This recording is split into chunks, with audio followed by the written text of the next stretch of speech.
In this lesson, we will see together les pronoms et déterminants indéfinis.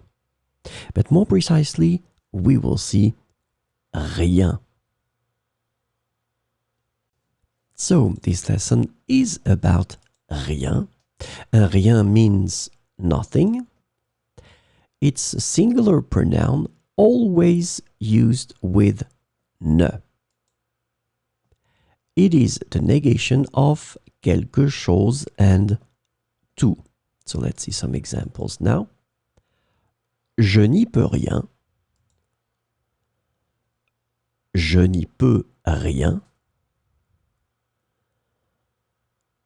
Elle ne veut rien faire. Elle ne veut rien faire. So you can see that ne is here, and then rien will be after. Ne is here, and rien is right after. So before and after your verb.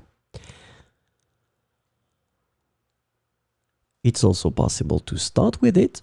Rien ne vous oblige à venir à la réunion.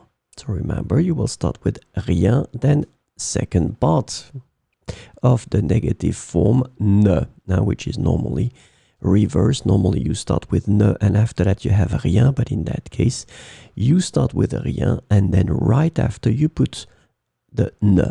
Rien ne vous oblige à venir à la réunion. Rien n'est bon dans ce restaurant. Same concept here. You start with rien, then ne after. Of course, you drop the e because your verb is with a vowel. Rien n'est bon dans ce restaurant.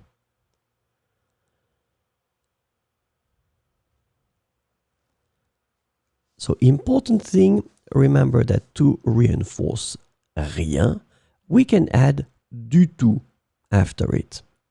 So, let's see an example. Je ne veux rien du tout. So as you can see, we start with the ne. After that, we put rien, so before and after your verb, veut. And then to reinforce it, you put du tout after rien. Je ne veux rien du tout. Il n'a rien compris du tout.